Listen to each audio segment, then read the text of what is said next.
General Shinseki for problems that have developed over more than a half century, it's like blaming your doctor for your cancer.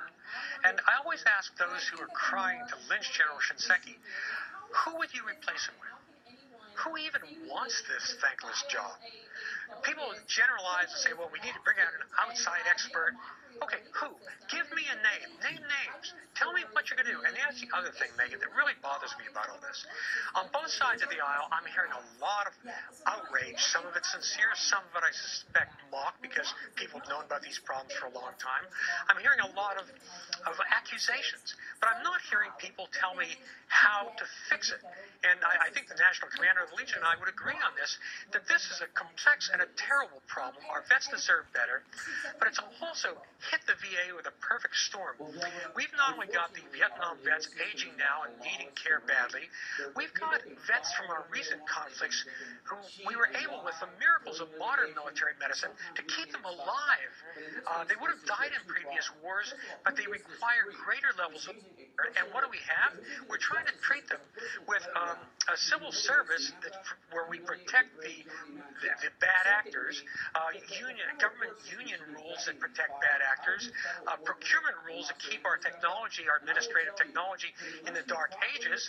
I mean, just one thing after another. So I just see General Shinseki as, in 5 years, struggling to undo 50 years of underfunding and neglect, and he's the wrong guy to blame. When you talk about some of the bureaucratic problems in terms of firing bad apples, the Congress tried to do something about that this week, and the Democrats in the Senate stopped it. The Democrats in the House voted for it. More control in terms of hiring and firing. The Democrats in the Senate said no.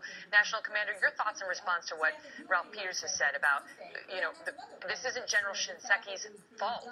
This has been endemic. Obviously, the problems have existed and possibly grown since President Obama took office, but who would you put at the helm of this troubled organization?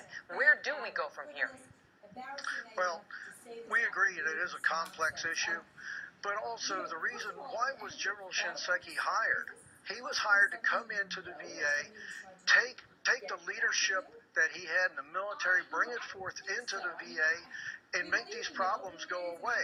This isn't something that's new.